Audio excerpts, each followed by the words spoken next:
आत्मा का मरना किसको कहते बताऊं मैं आपको? मैंने देखे मरे हुए लोग, आपने देखे?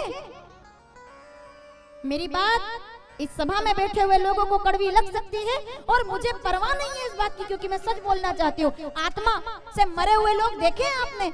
जब कोई एक्सीडेंट हो जाता है किसी ट्रक में और ट्रक का ड्राइवर उसका हाथ कटा हुआ और पड़ा रहता है, उसके पास भागकर कोई नहीं जाता। अगर ट्रक के अंदर देशी घी भरा हुआ है, तेल के डिब्बे भरे हुए हैं, शक्कर भरी हुई है या अनाज भरा हुआ है, तो पहले लोग घर से सामान लेकर आएंगे, पहले ट्रक को लूटने की कोशिश करेंगे। ये कोई देखने नहीं जाएगा कि इसमें कोई जिंदा है या मरा है। अगर मैं गलत बोल रही हूँ तो आप मुझे बता सकते हैं। अगर अनाज से भरा हुआ ट्रक है, अगर सामान से भरा हुआ ट्रक है और अगर वो उलट जाए तो लोग आपदा में अवसर देखते हैं कि इसके अंदर जो सामान भरा है पहले उसको लूटो, एम्बुलेंस को बाद में फोन लगाएंगे। अगर कहीं एक्सीडेंट हो जाए तो लोग मदद बाद में करते हैं, पहले मोबाइल निकालते हैं कि इससे कंटेंट मिल जाएगा, इससे वीडियो बन जाएगा, हम तब डालेंगे, तब सब बड़ा खुश होंगे कि देखो हम वहां पर थे। इसको कहते हैं आत्मा का मर जाना। आत्मा का मर जाना किसको कहते हैं? कि सामने कोई तड़पता रहे भूख से और हम बेईमानी करके पैसा अपनी जेब में भरते रहे, उसको आत्मा का मर जाना कहते हैं। और याद रखिएगा, शरीर नहीं जिया करते, आत्माएं जिया करती है। सांसें चलती रहे केवल, और आत्मा और किसी के अंदर का भाव अगर मर जाए तो बेकार है। फिर क्या, किस बात का धर्म है? फिर किस बात का न्याय है? फिर ये राम कथाएं, ये भागवत कथाएं, ये शिव पुराण, ये भगवान की सब चर्चाएं, इसलिए मनुष्य को भगवान नहीं बनना है, मनुष्य को इंसान बनना है, मानव बनना है, ताकि सबकी पीड़ा को अपनी पीड़ा समझा जा सके। मेरे राम जी को देखिए आप, जिनकी कथा आप सुन रहे हो ना माताओं, पिछले 5 दिन से। कल क्या किया भगवान ने?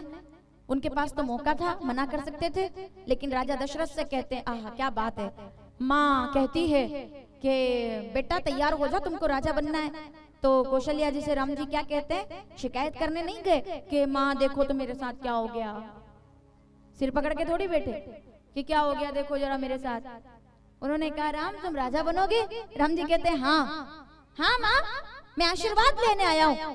तरीका किसी बात को बोलने का आपको राम बनाता है। ऐसा ही थोड़ी है राम जी कि हमने केवल मंदिर बना दिया और साहब बस हम खुश हो गए। नहीं, राम जी को केवल अयोध्या में थोड़ी बिठाना है, हर घर घर के अंदर राम जगाना है, चरित्र के अंदर राम जगाना है, मन मन में राम जगाना है। ये लक्ष्य है हमारा। भगवान हमारे जब जाते हैं कौशल्या जी के पास, फर्स्ट मीटिंग वनवास के बाद, हो गया वनवास, घोषणा हो गई जाना है, चलो। राम जी आए माता से मिलने। माँ क्या बढ़िया चौपाई है साहब। वो कहते हैं रामचरितमानस अयोध्या कांड 53-54 दोहे में जाते हैं वो मिलने के लिए।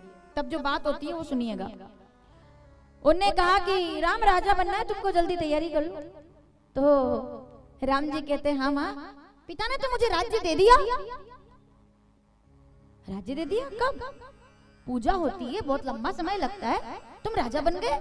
माताओं सावधान, और जो लोग पीछे तक बैठे, अगर मेरी आवाज जा रही है तो सुनिएगा। क्या कहा राम जी ने माता कौशल्या से? वो कौशल्या जो रात भर सोई नहीं थी, मेरा राम राजा बनेगा। अरे जब गांव के लोग नहीं सोए थे, अयोध्या के लोग नहीं सोए थे, तो क्या रानी को नींद आती? उनका तो बेटा राजा बनने वाला है, जल्दी से बैठ जाइए। तो उन्होंने कहा माँ पिता ने मुझे राज्य दे दिया है। अच्छा, कहाँ राज्य दिया? अभी तो बहुत समय था, कैसे राज्य दे दिया? तो क्या बात है, ये चौपाई मुझे बहुत अच्छी लगी, राम जी का तरीका बताने का कि माँ पिता दीन मोहि कानन राजू, पिताजी ने मुझे अयोध्या का नहीं पूरे जंगल का राजा बना दिया है। मेरे पिता ने मुझे वनराज बनाया है, अवध राज नहीं वनराज बना दिया है।